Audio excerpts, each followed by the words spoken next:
Yes, welcome back to the Magic Sponge podcast, a miracle cure for all your rugby league injury issues. I'm Brien. I'm the guy behind all the NRL Physio content you see on socials. If you're watching along on YouTube, I heavily encourage you to just find an audio version. Maybe I'll find a way to upload the theme song onto YouTube, because hearing Gus say Magic Sponge fixes everything in his slurred speech is just 10 out of 10. Would highly recommend.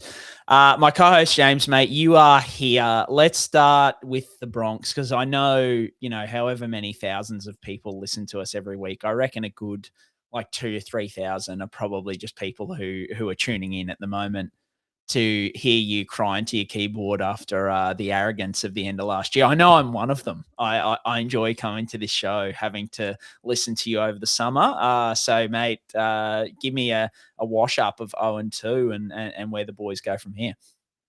Look, it doesn't feel good. I'll say that, Brian. So not a fun time Newsflash. To be a Broncos fan. Yeah, newsflash, not great. Doesn't feel good. Don't like it here. Especially off the back of I want to just have a bit of arrogance. I want to come on here and just be able to say whatever the hell I want. I want to just be able to berate people. I want to just have nothing that people can push back on, because I can just say, won the comp last year, we're dominating this year, but we're not. We suck again. I don't know what's happening. What's doing. Everyone behind, the company line is everything's all good. It's just the vibe's a bit off. Let's be fair. If you know rugby league and you watch rugby league, you just know when you see a team that's not up for it. You know a team that's just not quite united. A couple of times when they scored tries the other night, Brian, like I said to you off air, no one was getting up and about. Payne Haas just screws through, untouched, 22-6.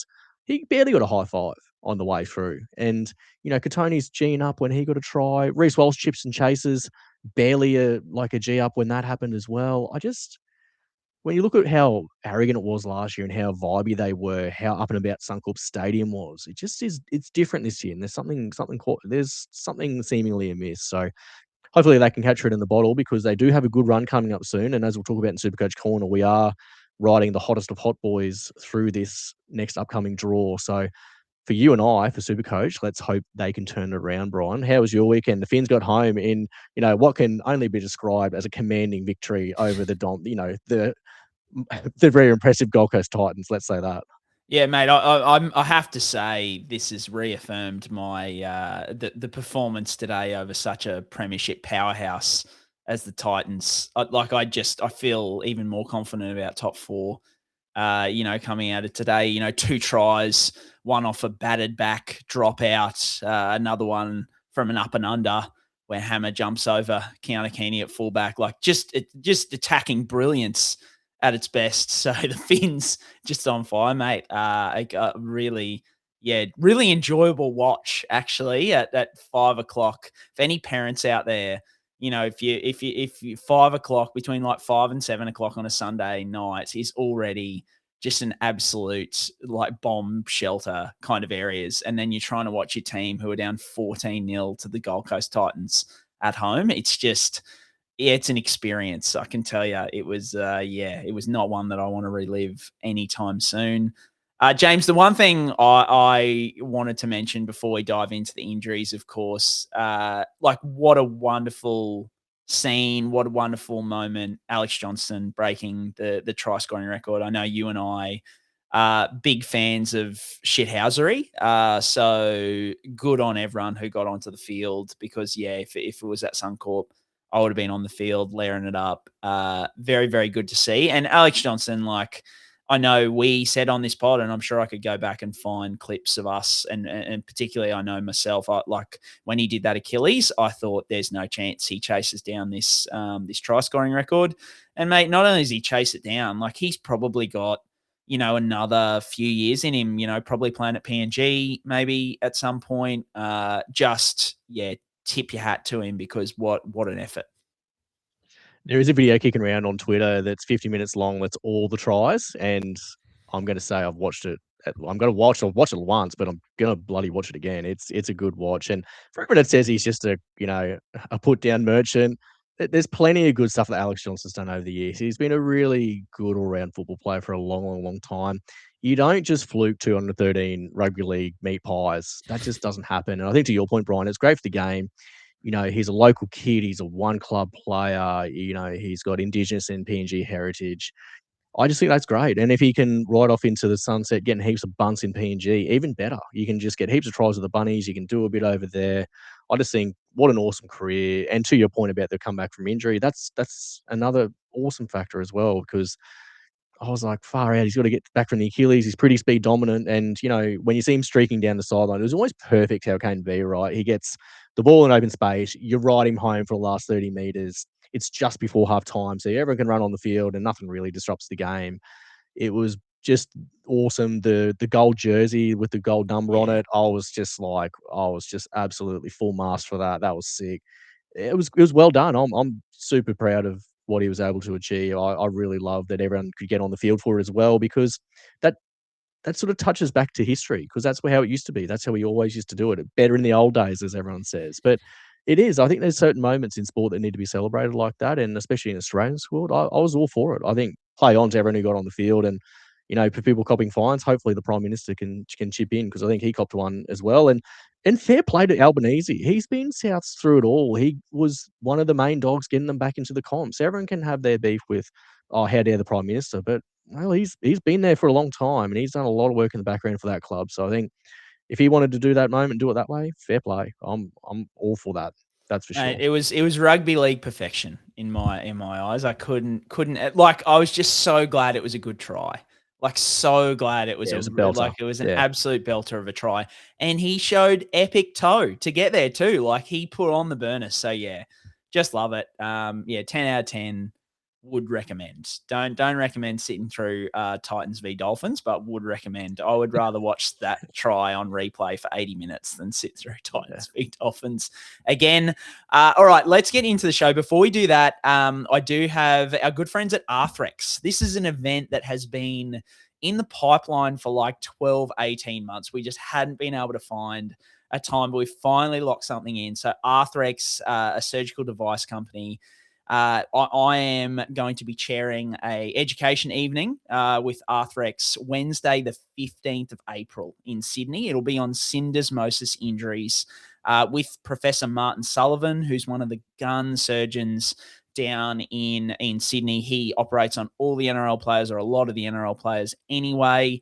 DCE, I know, famously, you know, came back after 5.5 weeks from his syndesmosis back in the day. That was Professor Sullivan's work.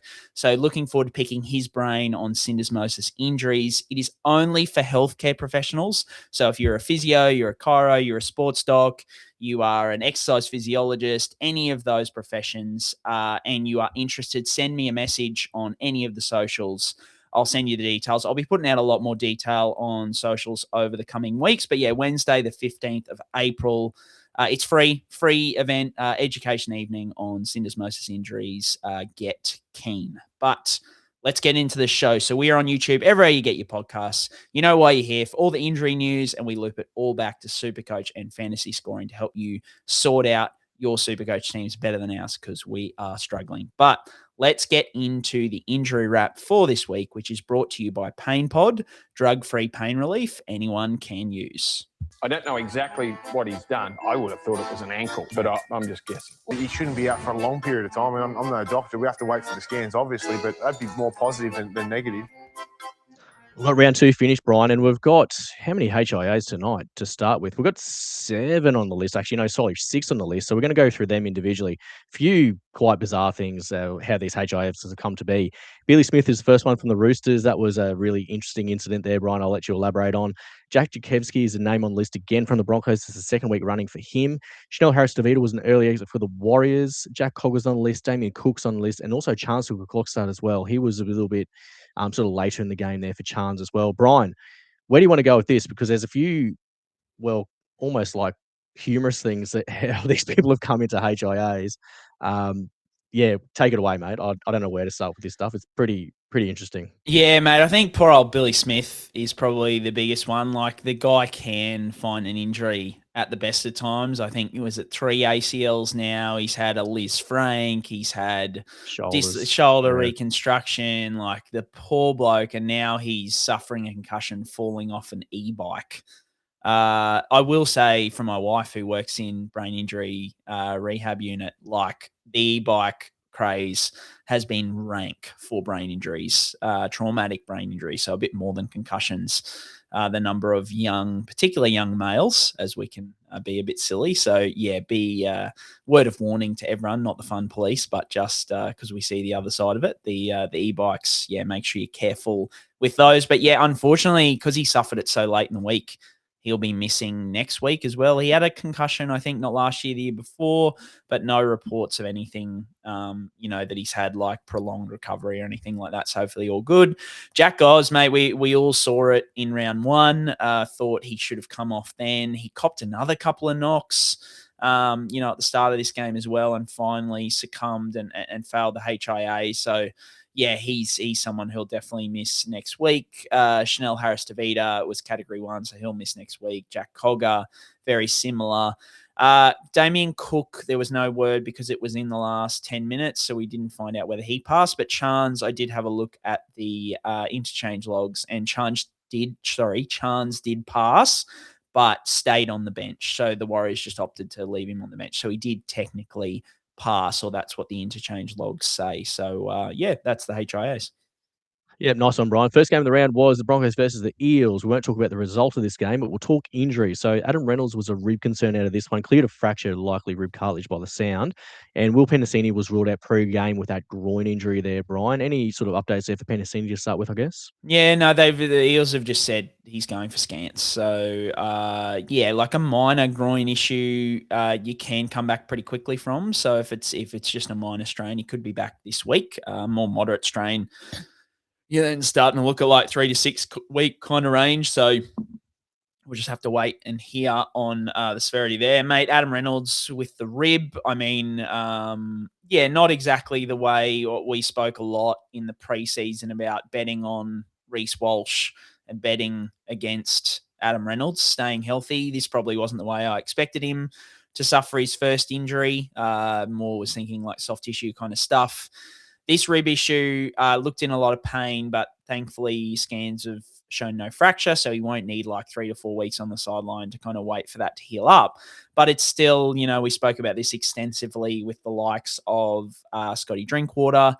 It's still going to be super, super painful. He's going to be at a high risk of aggravation moving forward. In terms of goal kicking, I know a lot of people have asked about goal kicking in terms of Reece Walsh. Now you can see in the Cowboys, for example, Scotty Drinkwater didn't kick coming back from the rib. That it does involve some rotation kicking, so that can aggravate through the ribs. What I would say is that I think it more comes down to how confident they are in the replacement option, because in isolation, if you are fit to go out and take a tackle, you are fit to kick a ball. Like you're not going to have struggles with that. But it's like, well, if like take the Cowboys, for example, they're quite confident in Jake Clifford. He has a good, really accurate boot on him. So it's like, why put Drinky in the position to do it when we have a really accurate option backing up? We'll just let him do it. So it's like, how well does Reece hit them? I remember times last year where he did spray him a bit, and maybe I'll throw over to you about how confident they would be in Reece. But I would say that that's a really good example, is like the Cowboys example where, they're really confident in Clifford. So they're like, well, why put Drinky through it?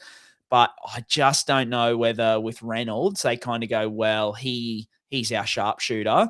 The rib could influence the kicking a little bit, but I think if he plays, I probably lean towards him kicking. But I mean, I'll throw to you as the Broncos fan, how do you think they have the confidence in, say, a Walsh that the Cowboys would in Clifford, for example?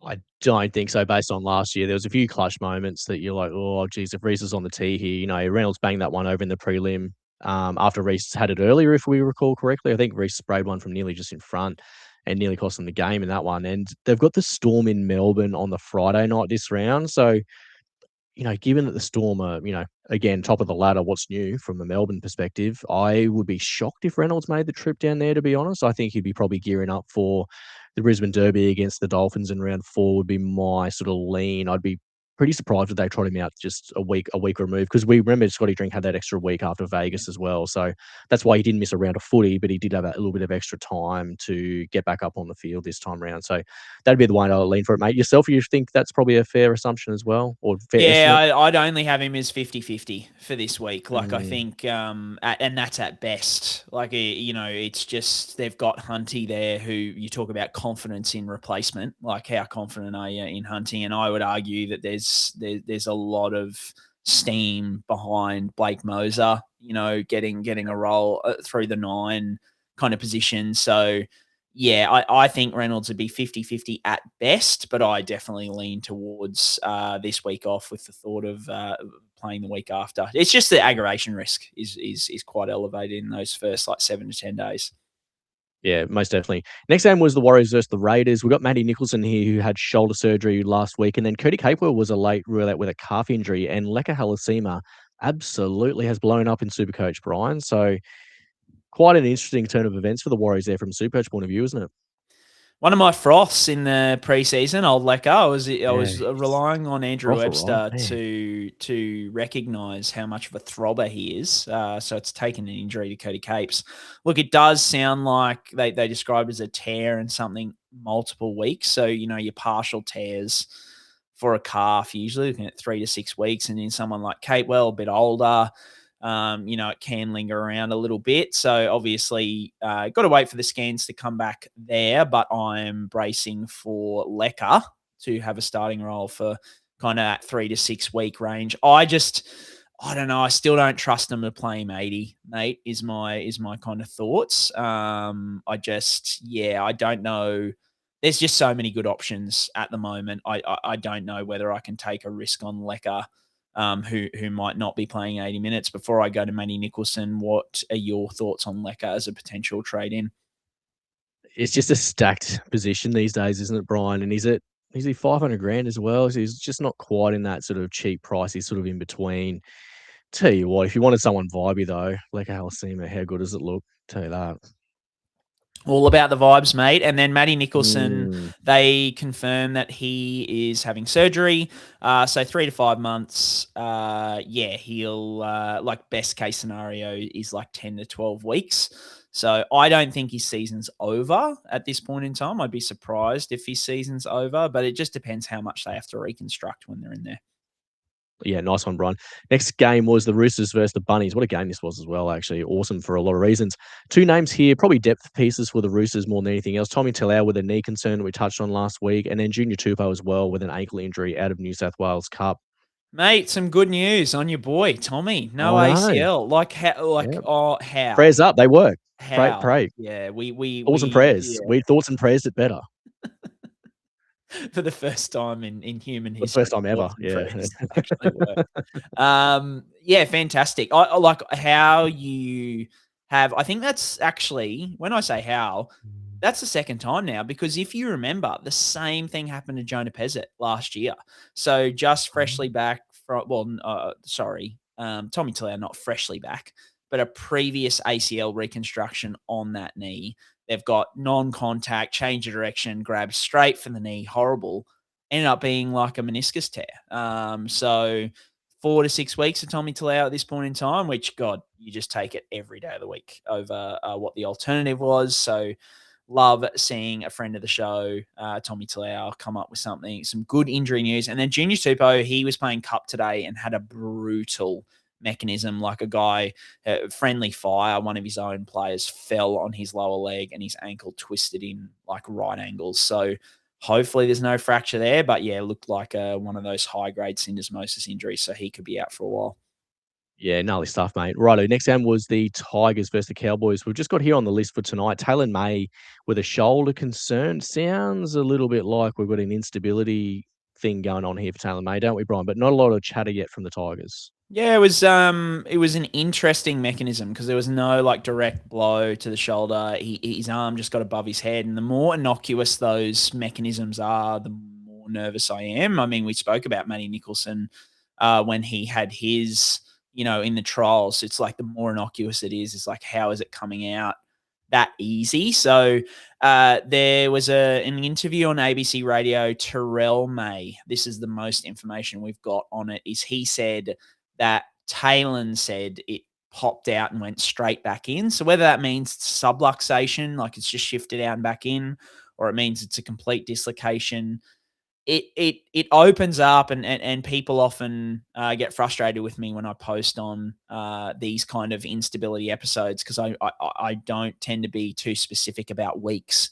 And it's just because it's so varied. Like you look at Matty Nicholson, he was back a week, like 2 weeks after subluxing his shoulder, right? But then re-aggravated, and now he's having surgery. They're also, on that initial dislocation or subluxation, whatever Taylan has suffered, there could be enough damage. There could be a small fracture there, something like that, where they go, nah, we can't even, take the risk with this. It's immediate surgery. So the most common, if it is a dislocation, which the whole popped out, popped back in, sounds like subluxation, dislocation, you're usually looking at 2 to 6 weeks of rehab, where they really, and I call it a trial of rehab. So it's not locked and loaded that he'll be back in 2 to 6 weeks. They give it 2 to 6 weeks of strengthening rehab and see if they can strengthen the shoulder up enough to stay stable, and then try and play out the rest of the season and have a reconstruction in the off season. But it just means moving forward that his risk, the old ticking time bomb comes out, right, where it could go at any point. So I'd say that's the most likely, is 2 to 6 weeks. But if there's a small fracture there on scans or anything like that, he could need immediate reconstruction surgery, which would be 3 to 5 months. So, I think multi-week recovery is more than likely at this point in time. Opens up a spot for one of your favourites, mate. What's the link? Yeah, Jarrell Skelton. Yeah, he is one of your boys. Sniffing around him in drafts absolutely everywhere, Brien, just on the down low. As I I broadcast this to a lot of people. Yeah. But yes, Jarrell Skelton, get him in your draft team ASAP. I've always thought there's points in him, so he might get an extended run there for the Tigers. It'll be worth a watch. Dragons vs Storm was the next game here, Brian. So we've got a few names here in terms of ankle injuries. Dan Atkinson and Kyle Flanagan from the Dragons, Joe Chan and Sean Ballor from the Storm. Then we've got also Lisati with a knee injury, Toby Couchman with a leg concern, and then Marion Seve has been ruled out pre-game with a bicep injury. So that might be a multi-week absence there for Marion Seve. So the Storm are hurting in the outside backs, Brian, aren't they? Geez, they're copping some things starting to stack up there. Mate, the Storm special with the old Marion Seve one, because he posted that it was a triceps reconstruction on his social media, which is usually like a 3+ month recovery. But then the Storm came out and said, no, it's a biceps injury and he'll be back in 6 weeks. So I don't know many bicep surgeries that involve a 6-week recovery time. Potentially he's had like a long-headed biceps release, maybe. I'm really not sure. So that is a very mysterious one. I'm not super aware of a biceps or a triceps surgery that involves a 6-week recovery time, but I guess we'll wait to hear more there.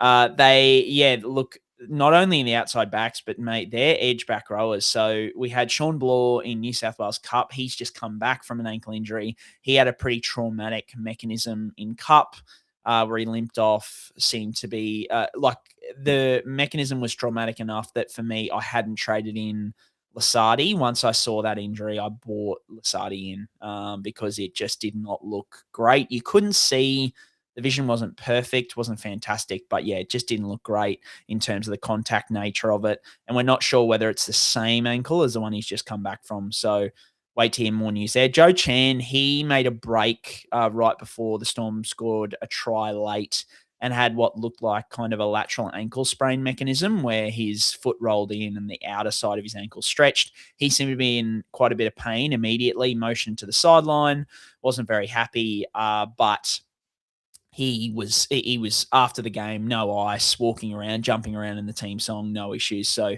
I would hope that he just got a bit of a scare with that lateral ankle sprain. Daniel Atkinson and Kyle Flanagan, after the game, Shane Flanagan said that they were both going to go for scans because they both had kind of those like contact mechanisms where it wasn't exactly a hip drop, but was still like the tackler's weight down on the ankle, causing the foot to turn out, that syndesmosis kind of injury. That worried me a little bit, the fact that he said that their ankles were no good and they'd need to go for scans. But Scott Bailey, good friend of the show, AAP journalist, put an update up today that they've both pulled up pretty well. So they should be able to avoid scans and hopefully will be okay.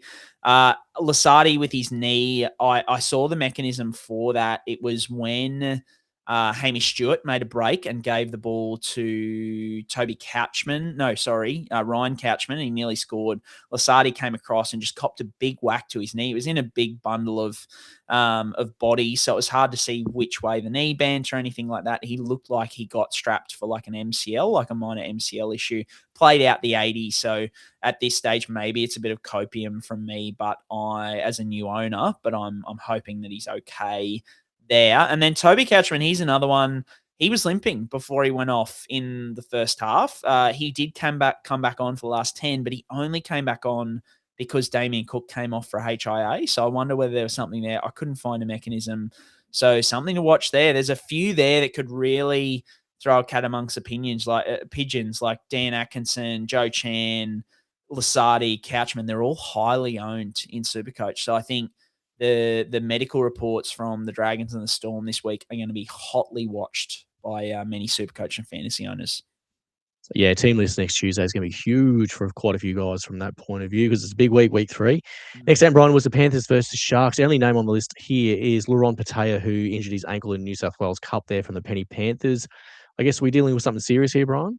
Yeah, mate, it looked like a high ankle sprain mechanism. So yeah, he came straight off. So yeah, just a depth piece, but potentially not going to be there. You know, if he needs surgery, it'd be 6 to 8 weeks, but hopefully less than that.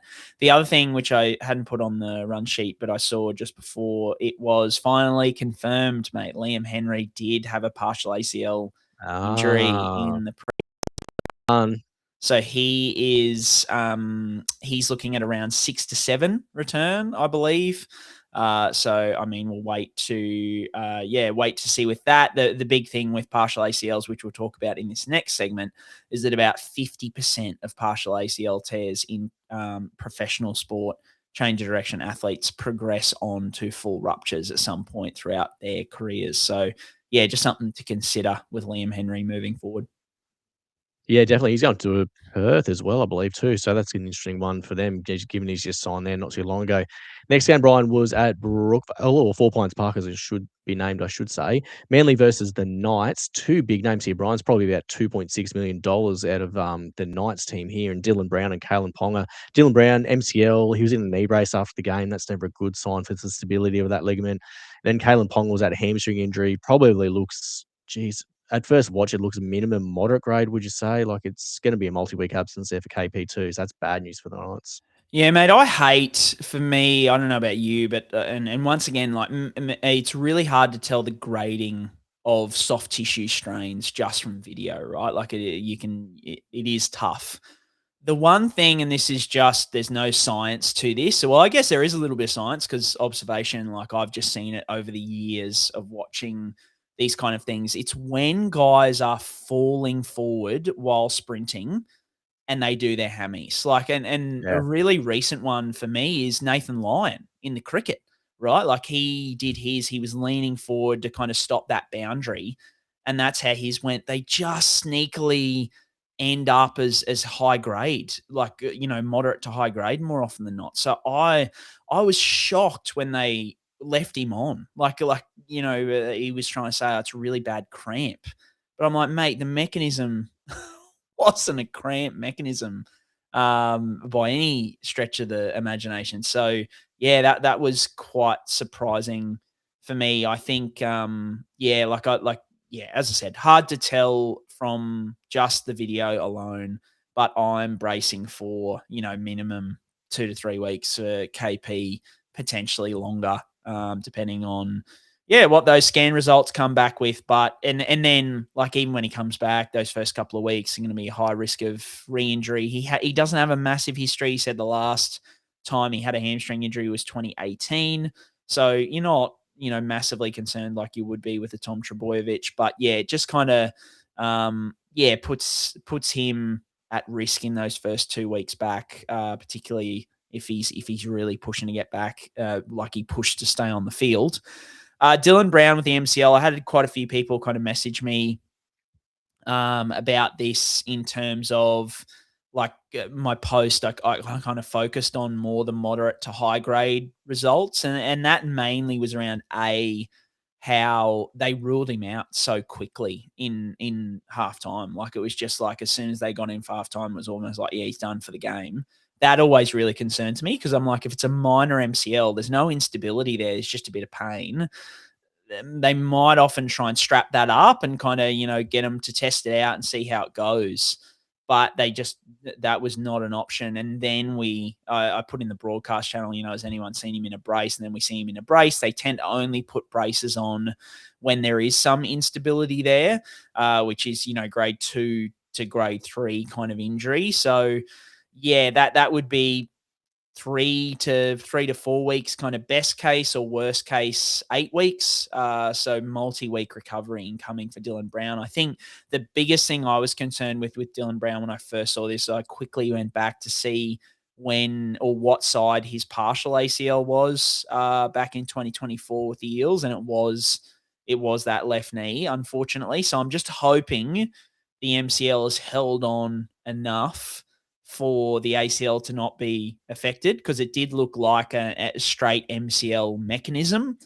So I usually wouldn't have been overly concerned with the ACL, but I just think with Dylan Brown having that history there, it just raises the concern a little bit. So still, take it to the bank that it's more than likely an MCL injury, but just a little bit more concern there for me moving forward. I think KP, mate, I've already had people messaging me like, do you hang on to him? What do you do? I just think with the way fullback is, you just have to cut ties. Even if you traded him in this week, which I know I was close to, I had him in my team a couple of times.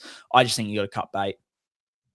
Yeah, I started with him and I'm cutting bait this week. I think there's lots of other options you can look at through fullback or the flex positions. So that's the way I think you've got to shake it out. Last game, Brien, was the Finns versus the Titans. Tom Flegler was a rib concern out of this one. No other names on the list apart from him, though. So anything you've heard from the Finns' perspective there, mate?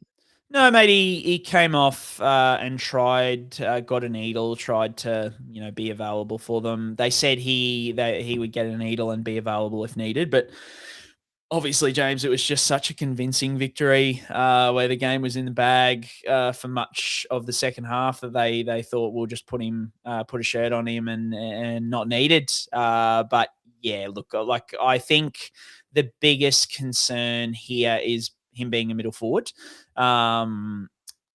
It just hits them a lot harder in terms of the aggravation risk is a lot higher. The downturn in performance and workload is a lot as well. I'd have to dig up the stats from my old Patreon days, but I do have the figure in my head that the average downturn in SuperCoach scoring is 18% in middle forwards playing through rib cartilage injuries. You almost want them to miss a few weeks with it, and then they don't tend to be as bad.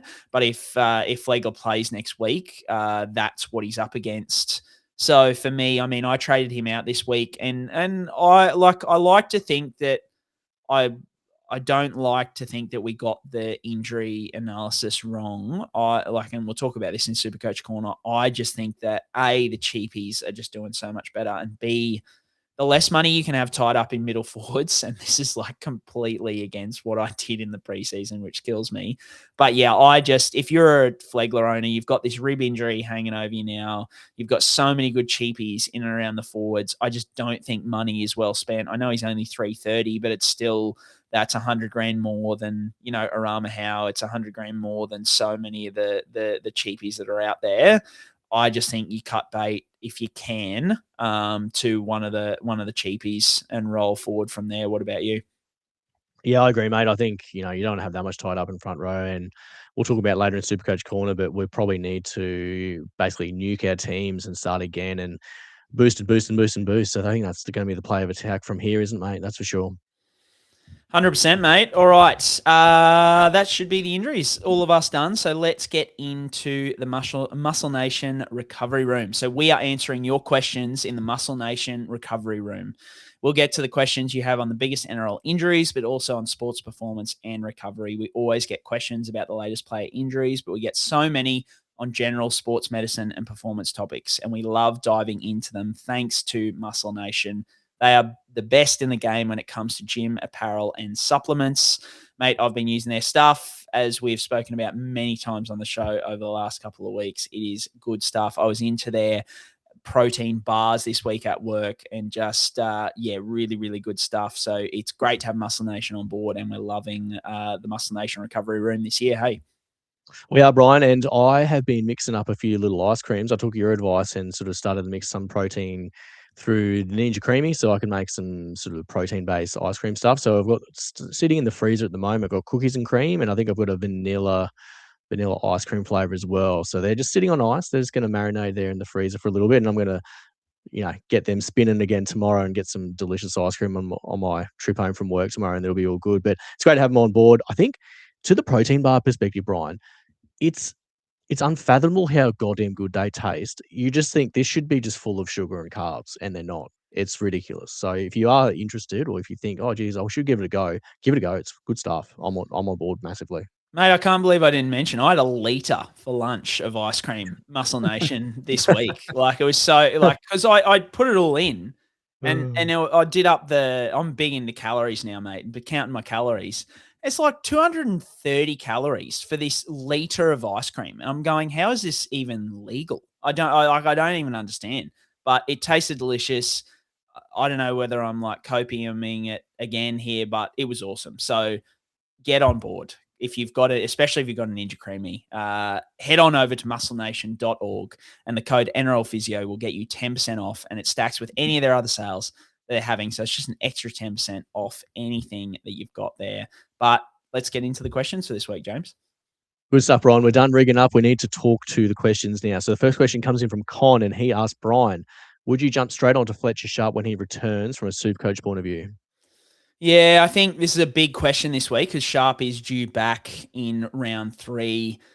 James, for me, like, PCL injuries are just such a killer for SuperCoach scoring. I just don't know if I could take the plunge on Fletcher Sharp straight away. I think you only have to look, as recently as Reece Walsh last year. Now, his was a high-grade injury. We haven't had confirmation on what Fletcher Sharp's is at this point. I would be assuming lower grade with a short turnaround return to play of 3 weeks. But we have seen complete ruptures come back in about that time in the past. So he's one I just want to keep an eye on and see how he goes over those first 2 weeks. Because it's not just about performance. We've seen, guys who come back, they're not as confident stepping off that leg a lot of the time. That their zip and their change of direction, acceleration off that leg can be a little bit limited. But the big one for me is aggravation risk. We saw Reece last season. He was having aggravations in the warm-up where he looked like he wasn't going to play because it was so sore. And that tends to be the nature for PCL injuries, is they can just aggravate quite easily. It doesn't take as much. The threshold to aggravate that pain is quite low. So for me, he's just a wait and watch. I think the nature of PCL injuries, you don't want to jump on that straight away. I mean, it's a high upside play for people who want to do it. But for me, it's not my cup of tea off a PCL injury. What about you? I'm going to make an argument here that might blow up in my face, but I think if you look at him this week and he's playing fullback and Kalyn Ponga was out for a long time, sort of in that 4 to 6 week range, and if he looks good this week, you take the plunge next week before he hits a price rise. And I think that could be an enormous play. The only thing against that, Brian, is the Knights' run is not fantastic. But if Fletcher Sharp is playing fullback, I think you just say, well, here's a guy who's just got one of the most glorious mullets in rugby league, and he can actually just rip. It could be a huge point of difference in the 6th position where you're going to try and run 3 fullbacks with the flex and the fullback spots, and you might be able to go, okay, well, I can get another one in the 6th position.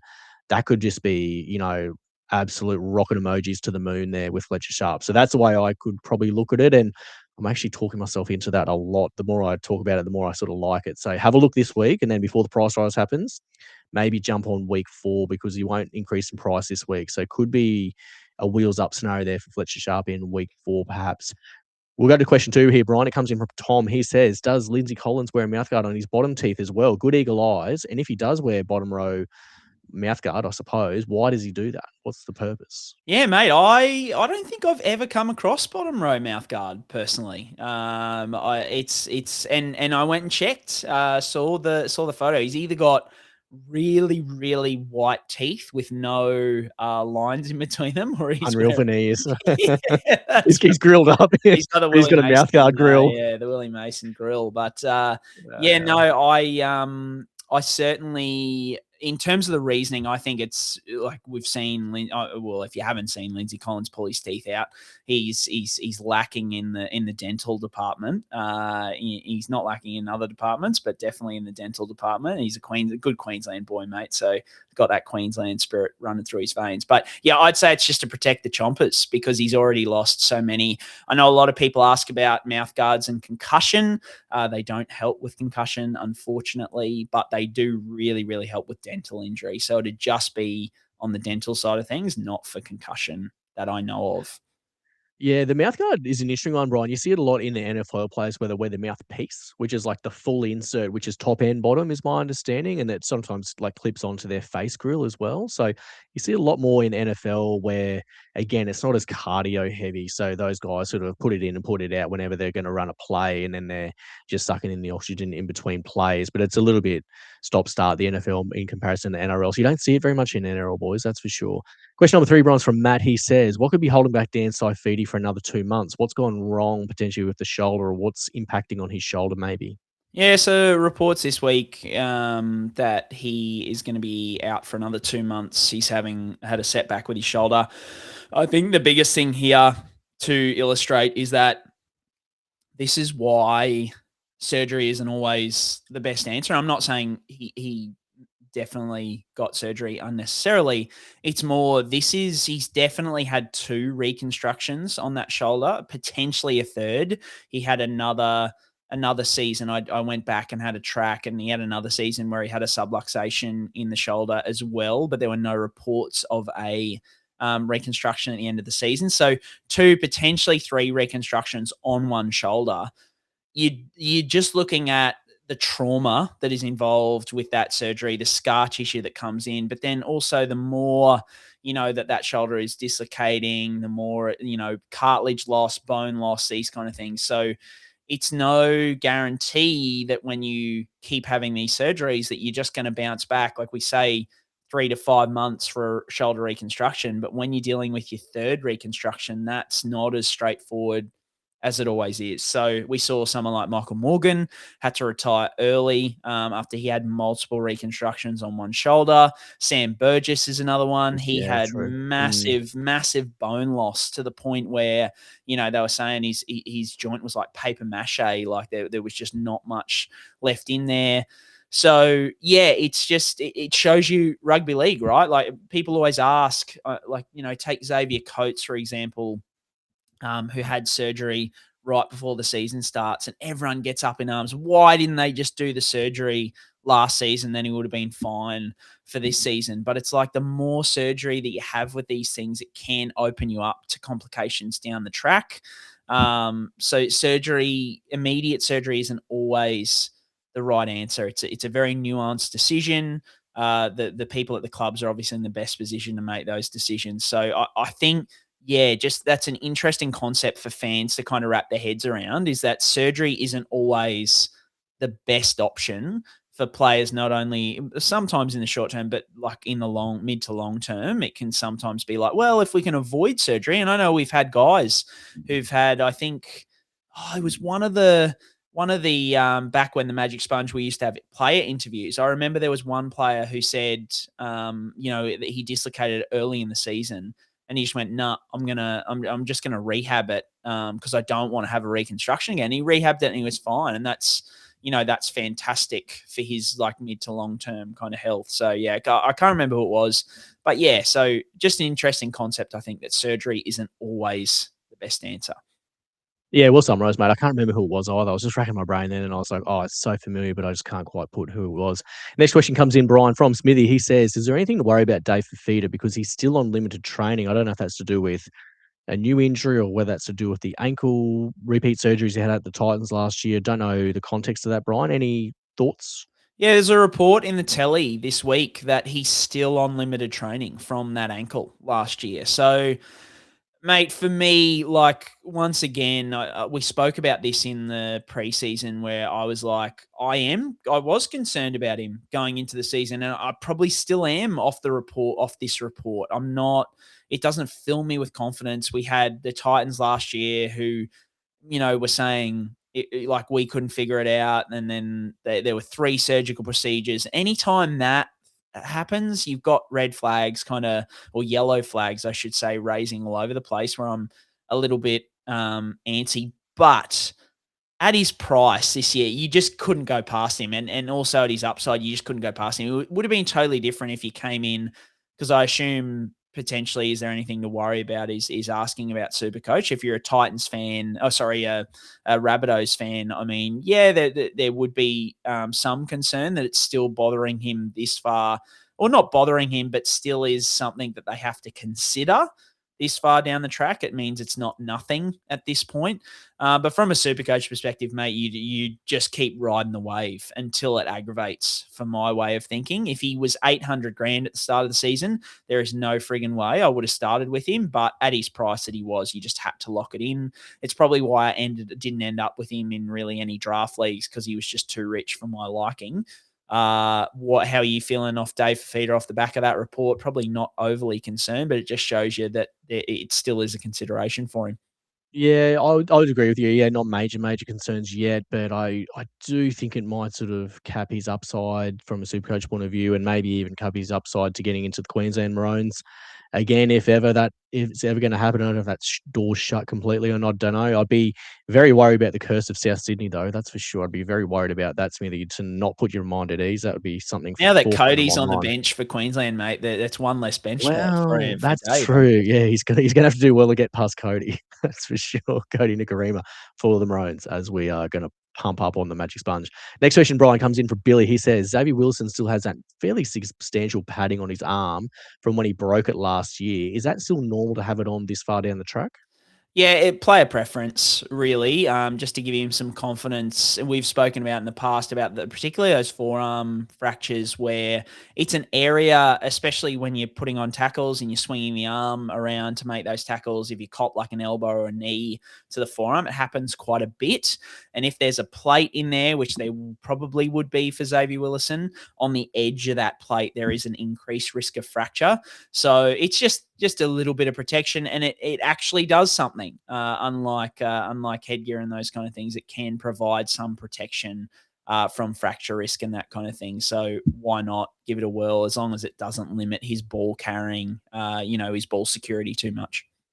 Yeah, fracture risk, play comfort would be my call as well, Brien. Like sometimes those plates are fairly superficial and you can almost feel them just through the thinness of your skin potentially as well. I mean, Xavier Wilson's going to have a huge forearm compared to the average person, but sometimes those plates and those screws can be quite superficial, which can be unpleasant or uncomfortable if you're putting them through a lot of contact. So it could be just for that reason as well, would be my only other comment. Next one's from Owen here, Brien. He says, why isn't Lindsay Vonn's leg in a cast, especially during her rehab process, given just the complex nature of her injury in the Winter Olympics? Yeah, so for those who didn't see or didn't hear us talking about it a couple of weeks ago, she blew her leg apart. Tibia fracture was super complex in the Winter Olympics. She's been pictured recently in rehab just with effectively like compression stockings on. If you want to see, try and search out the X-ray of her knee after they've done the surgery. There is more metal in there than it's just so much. There's a lot of metal in there. So the big thing I would say about the pins and plates and those kind of things is it acts as almost like an internal brace. So the plates and screws really solidify that fracture and hold it together. She wouldn't be, weight bearing, I assume, at this point in time. So still letting it heal. But the big component to this, which depending on how closely you paid attention to it, is she developed compartment syndrome as well, which is like a swelling of the lower leg, bleeding inside the muscles. That's something the doctors need access to that soft tissue directly to monitor the swelling, keep an eye on the wounds for infections, those kind of things. So you can't be wrapping a cast around something that potentially has compartment syndrome or, swelling, soft tissue problems, those kind of things. And then you've got the component as well. If you're not putting it in a cast, you're not getting that, atrophy, the breaking down of muscle, the stiffness, those kind of things in the ankle and in the knee as well. So there's a lot of benefits. I think the big thing here is I know you see such a brutal fracture and you think that how is it being held together? And the answer is all of that hardware. There is so much hardware in there. It is mental how much is in there. So that's what's holding it together at this point in time. Have I missed anything there, James? No, I don't think so. I think you've nailed all the key points there, Brian. But yeah, you're right. Complex injury, that's for sure. Next one's from Jono here, Brian. He says, with Adam Reynolds' injury, would you consider Walsh a heaven and earth man? My answer to this is absolutely. Your answer to this, Brian? James, should we just read out the text messages between me and you on Thursday afternoon? Yeah, do you have them? I'll get them up. Yeah, I'll just talk. I'll talk briefly. Yes, he is a heaven and earth man for me. Like, I could understand maybe not doing it this week because they play the Storm if you wanted to wait a week, because there's so many trades to make this week. So you could potentially wait a week. But like, as these, texts will say, you just floated the idea to me. You're like, oh, what about if I maybe bring in Reece Walsh? And I was just like, mate, I'm not going to talk you down. No. I'm like, you're like, as a Walsh man myself, I would never bet against that. And I was like, well, no, 100%. So yeah, like I just think I think you have to have him in round 4. I think if you don't have a trade put aside, especially now that Ponga has gone down, because I think you can make an argument before, but I've got Ponga and Turbo and Sewer, and I'm like, well, do you really want to trade out one of those guys to get Reece? Whereas now I'm like, there is no excuse for me.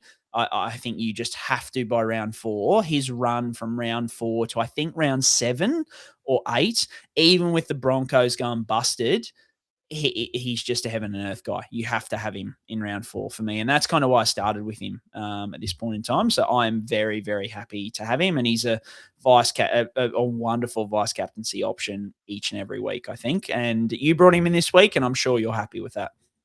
Yeah, happy with that decision. I VC'd him this week as well. But yeah, I'll talk about that in SuperCoach Corner, how that came to be, because it was a bit of I just got the sense of it on Thursday, and I was like, you know what, I think I should probably just do this. And it has worked out reasonably well for me. Next question, Brian, is from Emmett. He says, should I ditch Sammy Walker from my SuperCoach side? I don't want to see this. But he isn't scoring well.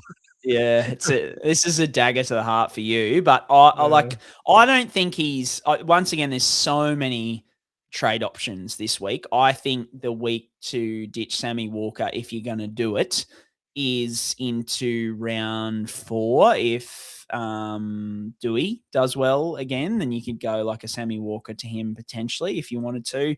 And we'll talk about it in a second, but my approach is I'm trying to get some combo of Cleary and maybe like a Nicoll or a Dewey in as quickly as possible. And I just don't think Sam Walker's shown me enough so far this season that he's one of those options. So I've got no problems with getting rid of Sammy at this point. I pass over to the president of the Sam Walker fan club. Would you be okay with getting trading him out in the next couple of weeks?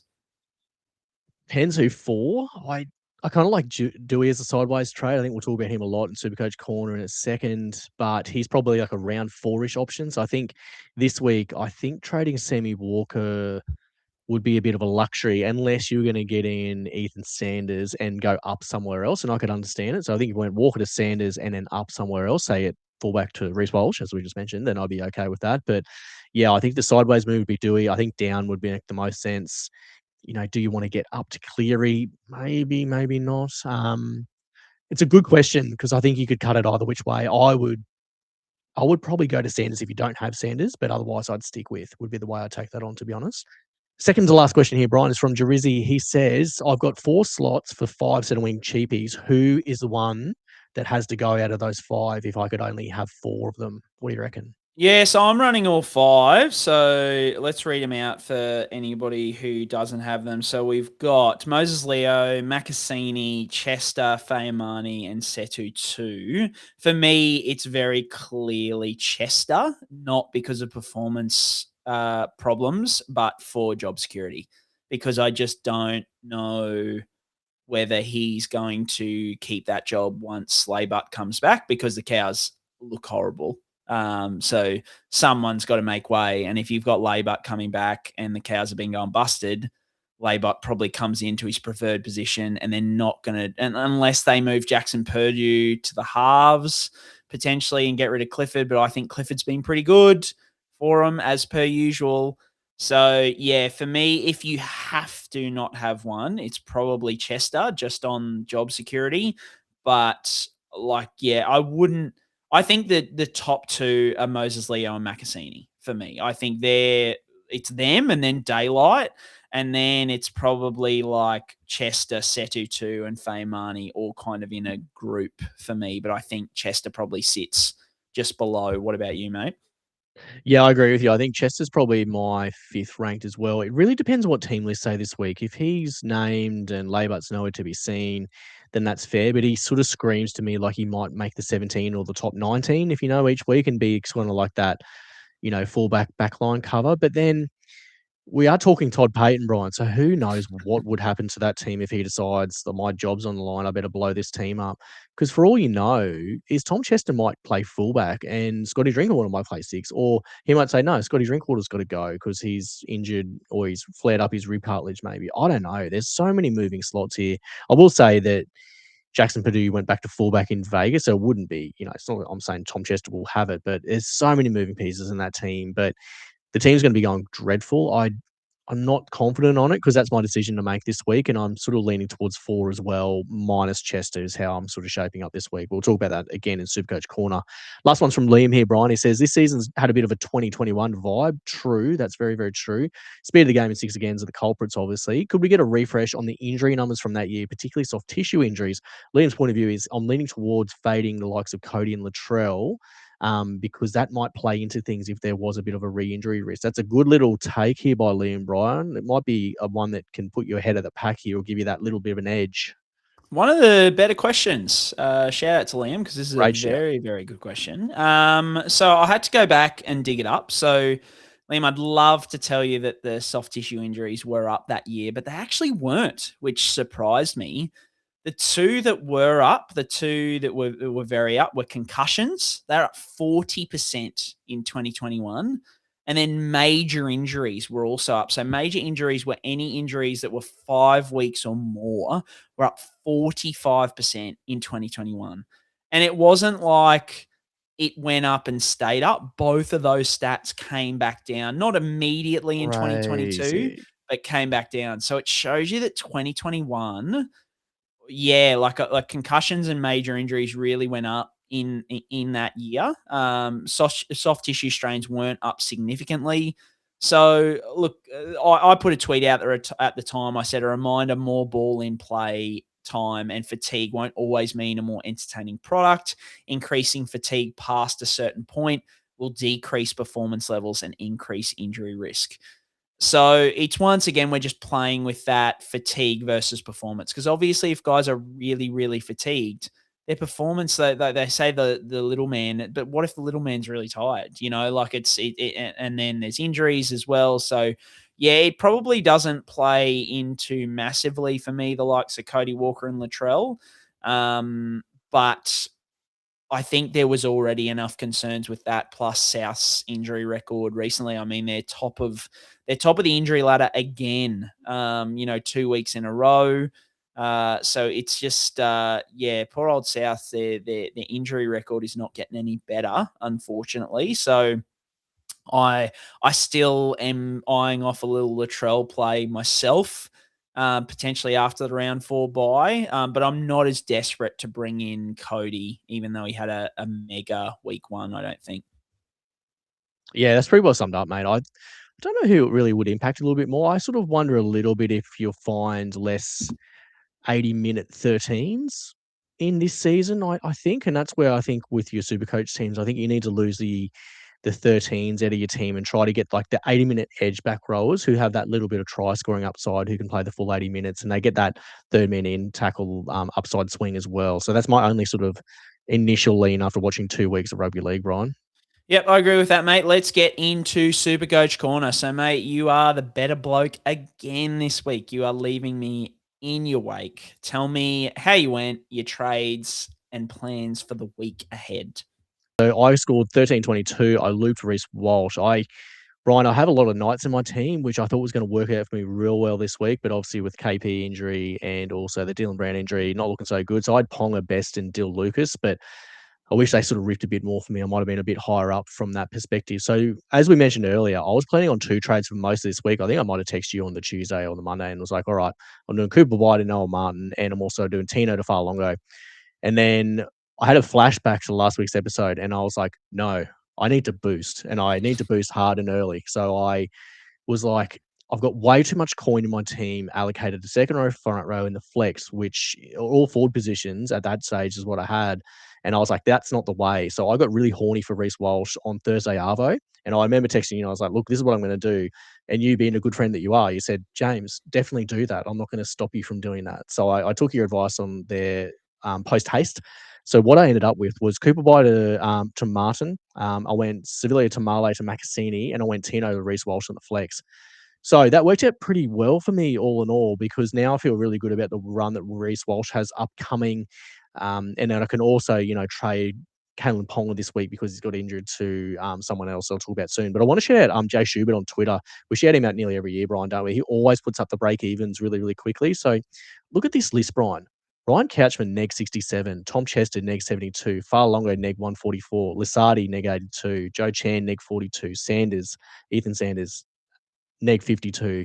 Dan Atkinson's neg 23. Sedu 2, neg 25. Noel Martin, neg 106. Simi Sasangi, neg 33. He's the only centre wing in second row duel. Hylam Lukey, neg 28. Tanner Boyd, neg 47. Faye Marnie, neg 48. Howard, negative 38. Fini Fuyaki, neg 37. You can literally do whatever you want to make bulk cash this week. So you should not be struggling for options at all. I don't know if you're not boosting this week. I don't know what you're doing with yourself. Like, get a life and just use your boost would be my advice there. And I guess with the bunch, like probably easily the top 3 is definitely Suafanalongo. I think Martin and Sanders are my top 3 quite comfortably. But I think you can make a very good argument for any other position you want to do, because you can absolutely make it rain. This week, my 3 trades, it seems really vanilla, and I don't like being super vanilla with this stuff, Brian, and going with the crowd, but I think these are ones you just have to make. So I'm doing Ponga to Farlongo for sure, and I'm doing Isaiah Yeo to Ryan Couchman. It might be Isaiah Yeo, it might be Dill Lucas. I sort of like Dill Lucas as a bit more point of difference, whereas every man his dog has Isaiah Yeo. So I'm happy to go against that a little bit and go to Ryan Couchman and free up some money. Then my last trade this week's the really one I'm tearing my lack of hair out over, but I'm doing Bradman Best to either Tom Chester if he gets named, but the one I like more, Brian, is Jacob Carraz, because I just don't. I know running 5 centre wing cheapies is viable, but it's gross. And Jacob Carraz plays from now through till round 15. He doesn't have an epic run. He's sort of got a bit of a mixed run in between now and then. But he scored like 99 in Vegas doing what I sort of eyeball tested him as doing not much. He's playing left side. I'm trying to chase some meat, and I've said here more specifically Lebanese meat because he's a big Lebanese man and he's an absolute worldie. So I kind of think maybe Jacob Carraz is on the menu there as an option rather than running 5 centre wings. I want to run 4, and then hopefully him and Critter can just do the absolute business for me, because then I'll have him, Critter, and Latrell, and then 4 cheap centre wings minus Chester is how I'll sort of shape up. And I guess Carraz is about 13% ownership, so he's not highly rostered or highly owned, and I just wonder if I can get there a bit earlier, if I can cash in a little bit of money. The last thing I'll say before I pass to you here, Brian, is you want to note the week 4 dudes this week, because they've been people that have early buys that won't have the price rises yet. So you want to target guys from the Tigers, Bulldogs, and Manly teams. So you want either from the Bulldogs, Carraz, Cacao, Critter, you want Jacob Preston, maybe Bailey Howard at hooker. And then from the Tigers, you want probably Adam Dewey, Terrell May, KPP, perhaps even Jerome Luai, given his price and given the position and the state of that position. From Manly, probably Turbo and nothing else, because that place is an absolute dumpster pile. That looks like Seabold meditating his career away on the Corso of Manly. And then the last one there that we mentioned earlier, Brian, was Fletcher Sharp. So he's one that won't get the price uptick until round 4. So definitely keep them in mind for next week. But I think you've got to use 3 this week and you've got to use 3 next week. So maybe the play of doing a Yo to Couchman or doing a Lucas to Couchman is the play, so you can really free up some money, so you can try to get these guys who can launch, especially at 7 and 6, because I've got nothing there at the moment and I need to just boost hard to make amends for that, Brien. So they're the plans. A lot of talking. Sorry about that. But I'll pass over to you, Matt. What's the plan from here? What are we going to do to get this thing back on track? Mate, I waffle enough. This is your segment as our Supercoach expert, mate, and you're burning me into the dust this week because, James, as a lesson to all the listeners and the watchers, I didn't boost this week like an idiot, because my third trade was Tino to Farlongo, and I didn't do it because I don't know, bringing in Lisati, and then I wanted to hold one for Turbo and Ponga, and I outthought the room, and I didn't boost. You idiot, just boost and boost hard. I'm out here. I should have been boosting, so I learned my lesson. The biggest thing I say, and I think there's been a lot of chatter in the Supercoach world about guys being like, I've only had 1 week of, sample size. You picked guys for a reason. I said it last week, and this week just further, solidified it for me. And people might be different to me in terms of how they approach this season. So maybe you're not in this position, but I know me personally, you would have heard me talk in the preseason. I said, I want centers and middle forwards because we know their value is going up with these stat changes. So that was where I went heavy.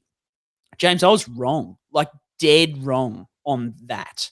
Dead wrong. Because while, yes, they both are undervalued, they're all undervalued by maybe 4 points, 6 points, 10 points, something like that. PVL ball undervalues the gun playmakers in gun teams by 20 to 30 points. You are getting insane value on fullbacks, halves, edge second rowers, wingers in good teams who are going to run up scores. You are just missing out. So the whole thing of oh no, don't trade early, check out your guys. I know we've had, even people send me messages saying you shouldn't be boosting. A boost after week 1 is a failure and all this kind of stuff. And I'm like, not if you get it wrong. And I absolutely got it wrong. If you didn't get it wrong, congratulations. And you are the all superior being to me. But I just think my overall approach was wrong. I can't get Isaiah Tino out of my team fast enough. Even there's your Cam Murrays and all this kind of stuff. And yeah, they're fine, but there are guys who will put up. If you can pick the right guy who's got a soft draw over, say, a month period, that guy could average over 100 in that time. They're not going to average over 100 for the entire season, I doubt it. But if you just pick those guys who go hot for periods of time, this is what happened in 2021. And I think it's going to happen again. I know there's only been 2 weeks, but that's just the feel. So maybe I'm wrong again, like I was in the preseason. But yeah, I just feel like it's abandoned ship. I'm going to be trading as much as I can, because what I want is gun fullbacks, gun halves, and gun edge second rowers and wingers in teams with soft draws. Teams that I look at and I go, oh man, I could really see Melbourne really running up a score for the next 4 weeks, or I could really see the Tigers or whoever it is. And really attacking teams like the Cowboys, the Finns, the Titans, these kind of teams. With Broncos in there as well. 100%. Seriously, they were leaking everywhere on Thursday night. It was unbelievable. And it doesn't matter if their attack's good. You just have to make sure their defense is bad, right? The Broncos' defense is bad at the moment. So attack. There's some carnival teams in this comp at the moment. There's teams that can score points, but there's a lot of leaky teams. Oh, man. Mate, there's so much evidence there to captain Fa'alongo straight up on Thursday or Friday night or wherever it is, because the Bronx are not holding anyone out. So yeah, I just think that's my thing, is don't be afraid to unleash. If you were like me and did the missionary sex of Isaiah Yeo, middle forwards, centers who are going to get try assist, this kind of thing. I feel like I'm trying to get to a Nico Cleary at halfback, a Fletcher Sharp if he looks good at 5'8", and then 3-gun fullbacks and wingers in good teams like Carraz. Latrell's probably the exception to the rule. Like, he's a bit of a throbber and could really run up a score. But yeah, that's where I'm going with that. So for this week, I brought in Lisati and Lukey. The trades moving forward. Tino for Fa'alongo is locked. Yo or Jaman Hopgood for the Couchman brother is locked. And then I want to do a throbber pick because that'll get me $1 bazillion. So I'm eyeing off like a Latrell, but the buy is awkward. Like going up to Cleary, Kiraz, maybe even Adam Dewey early. I just think even Keanu Keeney, I think he's going to be fine this year. I'm still okay with him being the injury by the year because I think by the end of the year he's going to make a lot, but he just doesn't have the upside of some of these fullbacks like your Turbos, your Fa'alongos, these kind of guys. So yeah, that's where I'm at. I just think for anybody out there who listens to content and is like, oh, I don't want to, do it. Everyone's saying, it's a long season, blah, blah, but it's a long season if you screw up your whole team to start with. And while I still scored well in week 1 and okay in week 2, I just feel like the whole concept in which I picked my team, I was on the wrong page. So I need to correct that and try and get on the right page as quickly as possible. And that's why I'm heading. What do you think about that, James? Oh, that was exactly my thoughts on Thursday when I was like, geez, I need to get rid of all this money tied up at front row and second row and get it into some guys who can do some damage. And then just looking at the runs, and I think, use, this is a little bit of a plug, but use the baller guys. Like, they've got some really good insight and stats into the strength of schedule and those guys that have those good runs upcoming. And I think to that point, I think that's where, Fa'alongo definitely looks good. Carraz looks reasonably good. The other one who's smoky is Val Holmes, has a pretty good upcoming draw. That looks good as well. So I don't really want to run 5 cheapies because I think there's going to be it's going to be coin on offer. I think you just need to try and have some guys that can really hit a ceiling there at centre wing as well. You don't want to sort of totally give up on those startable positions, especially when, Critter was on bye and then I got Latrell on bye. I nursed KPP through the first week as well, so I got sort of lucky that, he looked pretty good in a gun team, but they were playing the Cowboys, so you got to give that 2 weeks. It's still early days, Brian, but I think you're right. I think you got to chase gun fullbacks. You've got to chase the halves that have that upside. And I don't think the 6 again stuff is deciding results. But I think what it is definitely doing is those teams that are winning bigger. So I don't think it's like changing the results and like these, heavy favourites are only just sneaking home, or these rank outsiders are getting close. I think the good teams are just humping the bad teams, and they're humping them unconsensually. It's just getting gross out there when you're watching the results, when you're seeing so many points getting scored. So I think you got to try and get on that and tap into that as quick as you can. And the thing is, when you look at everyone else's team kicking around on socials, just do some different stuff. Like, everyone's got the same team. Like, you look at the second row position, everyone's got the same dudes. You look at front row, everyone's got Payne Haas. Like, change it up a bit. Try to shoot the lights out. Like, if you went, fully cheap at halves and you realize that's not the way, make some changes there. Like, I think Adam Dewey's a great one to bring in at low ownership. I think Taylan May is a great one to bring in early. KPP's 1% owned. Carraz not highly owned. Kikau not highly owned. Jacob Preston's not highly owned. There's a lot of guys there that can be really good pointed differences. And I think even Fletcher Sharp, I think if you can just be, pun intended, like sharp on your viewing of these games and make some little changes nice and quickly, you can make some really big inroads there, because you've got a lot of guys who are going to be making good cash, but the guys who are making cash are all playable. That's the other thing, is you're not just sitting them there like just chipping away doing nothing. Like, basically the whole second row position, you could have guys worth sub 400 that are all making bulk cash, and you can be loading up elsewhere. So I think that's the way you got to sort of shake it out. And I do sort of agree with your point about those key positions, Brian, but I also think you need to try and move away from probably those second row eligible players who don't play 80 minutes in the middle. So you might have guys like Isaiah Yeo and Cam Murray who play big minutes, but they're not 80-minute guys, and they're not edge guys where they get those, like, sometimes those crash over plays. Because like Lisati and Joe Chan look unbelievable because they're in a good team and they're getting attacking stats. So I think there's a lot of different ways you can do it, but I agree that I think the initial, synopsis of what we're going to build our team with doesn't really look like the way, because PVL ball's blown it up. Like, I think it's dragging up those other guys that are not highly priced, isn't it? It's dragging those other guys into relevance and into cash gen. So yeah, I'm all for it, mate. I think you got to move and move quick. And I think I'm going to be boosting this week. I boosted last week. I'll probably boost for the next 2 weeks because, Brian, I did keep that boost in the bank last year for the whole season. So you're better off using them early and then paying for it later. Don't be a good holder for that long because it ruins your season. You don't have a fun time. Take it from me. Oh, mate. I think the best way to summarize it for me is I can absolutely see a scenario where in the next 2 to 3 weeks, I'm trading out Keanu Keeney and Ethan Sanders with negative break evens. Because Maybe. True. just because I can make cash. There is so much cash going around, right?